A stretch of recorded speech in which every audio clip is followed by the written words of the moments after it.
horror family, this is Rain with another Screaming for Horror video. I want to welcome all of our new subscribers and thank you to the people who have been with us from the get-go as well. We are almost at our goal of 100 subs, so please help us achieve it. As far as we know, there's millions of supernatural occurrences out there that we simply cannot explain. Day in and day out, we find something new, mostly around the web or by someone claiming to have had some sort of experience. Whether it's Bigfoot making a comeback for the 1000th time, maybe it's aliens, or anything remotely ghostly caught on tape, as much as we want to believe, we don't know for sure if it's the real deal or someone hoaxing it to get their 15 minutes of fame. Some of the cases down below are notably known for fooling a lot of people, while some believers still claim that they are nothing but the truth. But before we start, as always, please don't forget to give this video a thumbs up and subscribe for more upcoming creepy and scary content. Let's begin. Number 1. The Currently Fairies. Between July and September of 1917, in Currently, West Yorkshire, England, two young girls, Frances Griffiths, 12, and her cousin Elsie Wright, 16, claimed that they were able to interact, play, and even take pictures with real-life fairies, and a gnome who apparently didn't like photographs very much. The young duo produced a total of 5 photographs claiming the existence of the benevolent beings, dressed in Paris fashion gowns with green and mauve colors and pink transparent wings. These pictures, along with the girls, became an overnight sensation thanks in major part to writer and physician Sir Arthur Conan Doyle, the creator of Sherlock Holmes. Being a big supporter and believer in the spiritual world, fell for the scam and even went as far as to write a book about it, The Coming of the Fairies, from 1922. Soon, he left for Australia for a lecture tour, and when he came back, he was a laughing stock of the press. Conan Doyle couldn't believe that such a scheme had been fabricated by the two young girls, but most importantly, why? Regardless of the well-documented evidence that proved that images were nothing but a fabrication of the girls, Mr. Doyle was still a firm believer in the existence of the beings. It was long after his death when the pair decided to come clean about their hoax and explain the reason behind it, which was to get back at adults for laughing at them in the first place when they had mentioned that they had encountered the fairies. They also mentioned that they didn't want to admit this to Doyle to avoid embarrassment. Until his death, he was still a firm believer of supernatural occurrences. Number 2. Ghost Watch. Before the big hype of found footage films and documentary-like movies such as the famous Blair Witch Project and Paranormal Activity, back in 1992, a documentary film entitled Ghost Watch premiered on BBC for a special Halloween night only. The now called reality horror mockumentary film revolved around a team of BBC reporters performing a live, on-air investigation of a house said to be inhabited by a poltergeist in North Holt, Greater London. The premise of the show was like any other current ghost show on TV. Go inside the house, investigate, interview neighbors and the family that lived there, try to make contact with the entity, etc. While getting to know the house, its tenants, and the backstory of it all, they stumbled upon the ghostly presence of a malevolent spirit that went by the name of Pipes. The children often asked their mother what the noises were, and she always replied, "Oh, it's the pipes," hence the name. As the program goes on, viewers learn that the spirit belongs to that of a psychologically disturbed man called Raymond Tunstall. He believed he was being disturbed by the malignant spirit of a baby farmer turned child killer from the 19th century. Almost at the end, the reporters suddenly realized that the program might be working as some sort of seance, and things start to go awry. Finally, the spirit decides to unleash its power by dragging the host behind the door, and he sets himself free and takes control over the BBC studios and transmitter network, along with possessing the other host in the process. The whole thing turned out to be fake. They led people to believe that it was being recorded live and that all the occurrences going on were in real time, when in actuality, they had filmed on set locations and used special effects weeks in advance. The people were clamoring and eager that night to try to figure out what was going on. An estimated 30,000 calls to the BBC switchboard in a single hour were received, and let's just say, people weren't too fond of the hoax. Number 3. The Fox Sisters. You could say that the Fox Sisters initiated the spiritualism craze back in the 1800s. Maggie, Katie, and Leah Fox discovered that they were able to communicate with the dead through a series of rappings.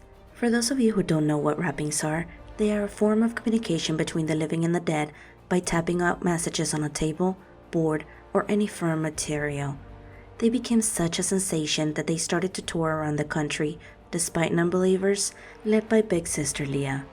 Their seances grew more elaborate with objects moving, tables flying, and even the spirit of Ben Franklin joining them at times. But with fame and fortune also came alcoholism for two of the sisters. It got to the point where the sisters started to pin against one another, and even went as far as Leah reporting one of her sisters to the Prevention of Cruelty for Children and got Katie's kids taken away. After their tumultuous meltdowns, the sisters' careers came to an end when in 1988, Maggie and Katie decided to go public to debunk their gift. Maggie confessed that they learned to rap by flexing their muscles, and she demonstrated in front of an audience, while Katie stayed quiet and watched. Their stellar performance came to an end, and many people were furious to find out the truth, while others to this day believe that the sisters were the real deal. Number 4. Alien Autopsy Footage. Everyone has heard of Area 51 and of course the infamous crash of a so-called flying disc near Roswell, New Mexico on June 2nd, 1947. But did you know that they found an alien in the craft and filmed his autopsy? Not. Well, that's what London-based entrepreneur Ray Santilli made us believe. The 17-minute black and white film titled Alien Autopsy caused shock among viewers who thought that they were watching a real alien dissection on film. When asked how he had obtained such film, he replied by saying the film was supplied by a retired military cameraman who wished to remain anonymous. In 2006, 16 years later, Santilli finally admitted that the film was a hoax, but not before he sold it to television networks and broadcasted it over 33 countries. He openly admitted that the film was a fake, but it had a few real scenes of the actual autopsy, but was never specific about which ones. Number 5. The Fresno Nightcrawler.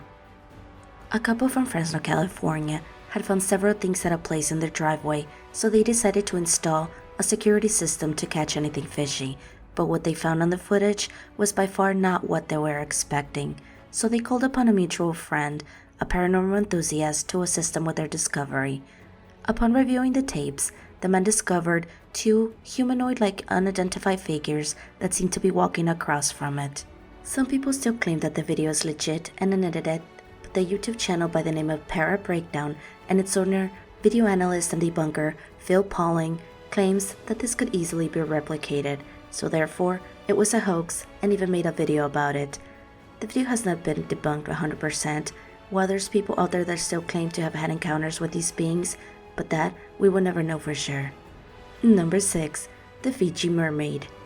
I for one do believe in mermaids. Don't judge me, okay? But so did P.T. Barnum, owner and founder of Barnum and Bailey Circus. So when he supposedly rented one for $12.50 a week, his pockets got even deeper. American sea captain Samuel Barrett Eads bought Barnum's mermaid from a Japanese sailors in 1822, and he had it on display through several outlets. No word in reality on how the mermaid was found. The only known origin is that it was found off the coast of Fiji. According to Barnum, the mermaid was 100% authentic, while close sources to him stated that it wasn't. The authenticity of the mermaid was debunked when a naturalist told him it was not real and it was nothing but the head of a monkey attached to the body of a fish. Despite what he was told, Barnum had already prepared a show for fake advertisements showing a half woman, half fish on the covers to attract attention. The depictions looked nothing like the mermaid he had on display.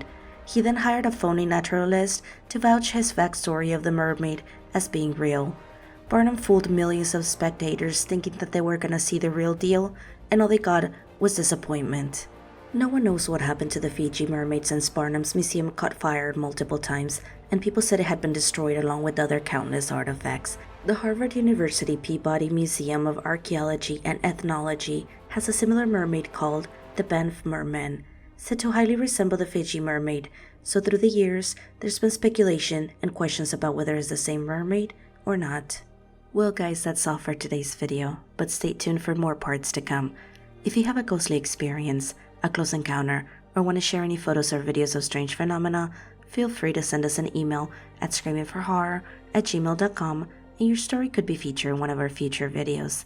Be sure to give this video a thumbs up and share it with your friends. Subscribe and follow us on our Facebook page for more. And now, you can also find us on TikTok at Screaming for Horror as well. And remember, until next time, sweet screams.